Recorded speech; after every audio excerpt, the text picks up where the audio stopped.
Salut tout le monde. Aujourd'hui je vais vous montrer une sauce qui irait très bien avec les ribs que j'ai fait l'autre jour. C'est une recette idéale pour barbecue, hein, en sachant que si vous l'utilisez sur votre barbecue, après il faudra bien brosser votre grille parce qu'elle sera un peu carbonisée. Donc c'est une sauce qu'on appelle Tex-Mex.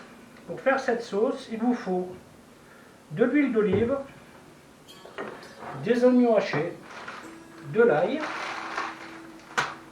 il vous faut du vinaigre, du piment de Cayenne, du poivre, des herbes de Provence, des clous de girofle, des feuilles de laurier, de la moutarde, du miel, du ketchup et de la sauce soja.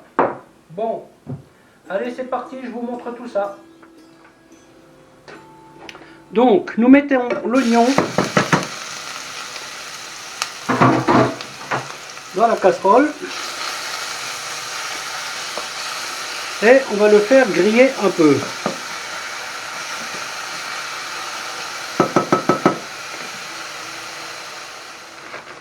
Je mets un peu d'ail.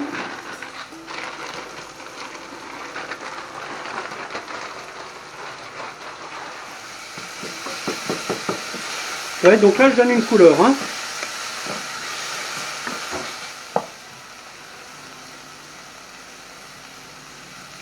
Ensuite, du miel.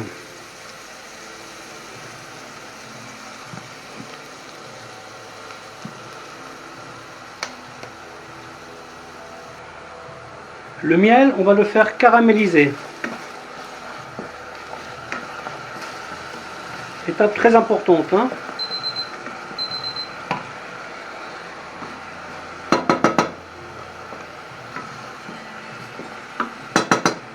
Donc ça c'est une sauce qui est aigre douce, hein.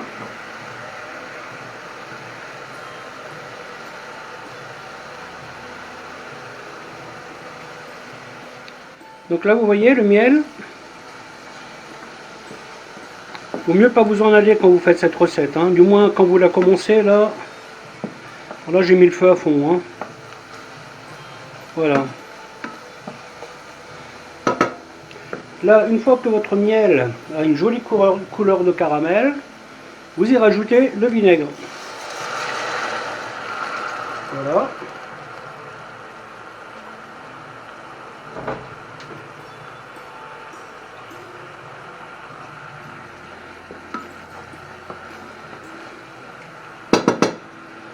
Une fois que vous avez mis le vinaigre et que celui-ci commence à bien bouillir, vous baissez votre feu, vous le mettez au minimum, hein.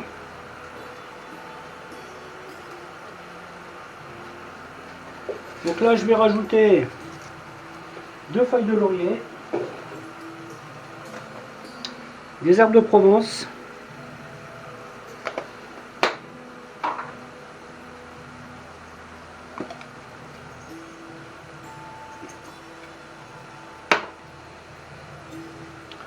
deux clous de girofle,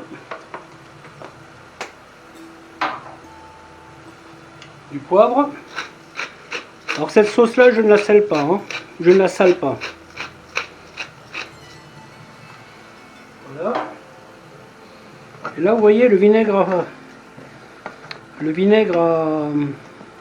s'est évaporé.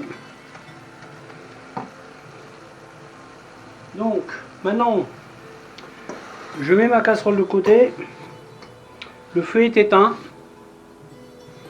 je vais y mettre le ketchup.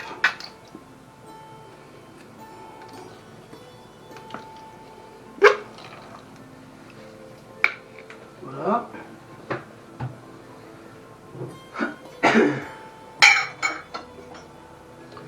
Je vais y rajouter un petit peu de moutarde.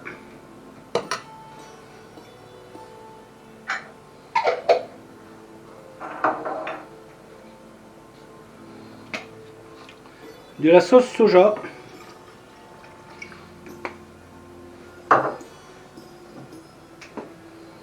Et du piment de Cayenne.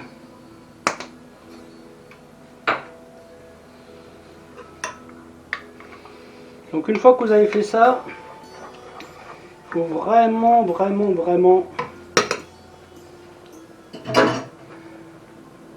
mettre votre feu tout bas. Parce que cette sauce a la fâcheuse tendance, comme elle est bien épaisse et bien liée, miel ketchup, ça vous fait des petits volcans, vous savez, et ça fait plouf plouf et vous en mettez partout. Donc surtout, une fois que vous avez bien géré votre feu, c'est parfait. Donc après vous goûtez, pour vous assurer que vous soyez juste dans l'aigre doux. Trop doux c'est pas bon, trop aigre c'est pas bon. À vous de trouver le juste milieu. Voilà. Et là je vais la laisser une vingtaine de minutes comme ça, cuire tout doucement, tout doucement, tout doucement. Voilà, vous voyez, donc là, elle cuit tout doucement, et c'est exactement ce qu'on veut. Quand ça commence par faire ploc, ploc, ploc, et que vous en avez sur le truc à côté, sur vos murs, ça veut dire que c'est pas bon. Donc, petit conseil pour utiliser cette sauce. Car comme vous l'avez compris, c'est une sauce qui adore brûler. Et si vous la mettez dans une plaque, eh bien, elle va tellement aimer votre plaque qu'elle va bien s'accrocher. Mais il y a des petits trucs. Par exemple, dans le cas des spare ribs, que l'autre jour j'ai mis au four sans les pré-cuire, parce que là, c'était pas nécessaire. Quand je veux faire des spare ribs avec cette sauce-là, ben, je cuis mes spare ribs au bouillon. Je les mets ensuite, qu'ils ont été égouttés, dans un four très chaud, genre 220 degrés à peu près. Par contre, si vous faites ça, restez à côté. Vous les mettez au four très chaud, je dirais une dizaine de minutes grosso modo, pas plus, peut-être même moins. Ensuite, vous sortez ça, vous badigeonnez votre viande de cette sauce. Et là, l'idéal, c'est que vous protégiez votre plaque avec une feuille de papier sulfurisé. Et ensuite, vous mettez ça, donc vous mettez la viande badigeonnée sur cette plaque, et vous mettez ça au four très très chaud. Si vous avez une salamandre dans votre four, vous pouvez éventuellement essayer, je dis bien essayer parce que je ne l'ai jamais fait, de faire caraméliser votre viande sous votre salamandre. Si vous faites cette viande au barbecue, donc ce que vous allez faire, par exemple, prenons l'exemple d'une cuisse de poulet. Au barbecue, une cuisse de poulet, ça va cuire à peu près, on va dire 25 minutes grosso modo.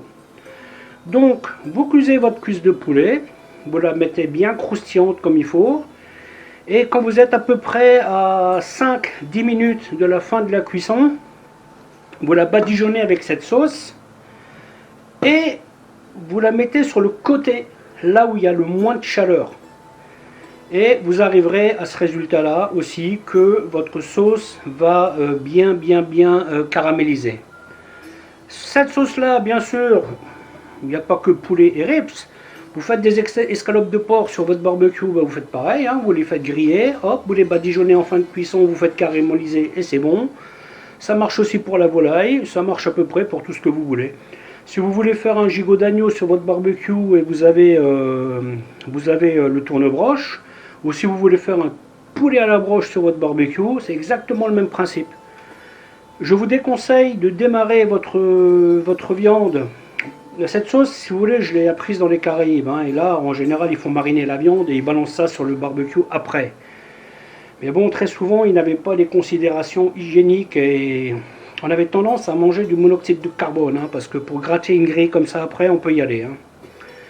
Alors eux, ils mettaient 2-3 coups de brosse et pour eux, c'était bon. Mais en fait, c'était pas si bon que ça. Au niveau de la santé, parce que leur poulet, c'était juste une tuerie. C'est pour ça que je vous conseillerais toujours, quand vous faites un... Vous voyez, si par exemple vous badigeonnez votre poulet et vous le mettiez à la broche, le temps que votre poulet soit cuit, la sauce elle sera carbonisée. Et c'est pas du tout ce qu'on veut. Donc vous cuisez votre poulet, quand vous êtes à 10-15 minutes de la fin, vous laissez tourner, vous badigeonnez généreusement et votre sauce va caraméliser et là vous aurez quelque chose de bon à manger. Donc voilà le résultat final. Vous voyez, pas trop épais, pas trop liquide. Faut que vous puissiez la badigeonner. Si j'y arrive, je vous ferai voir un exemple de plat cuisiné avec cette sauce. Pour le moment, j'ai pas la viande à la maison, mais avec un peu de chance, je vais y arriver.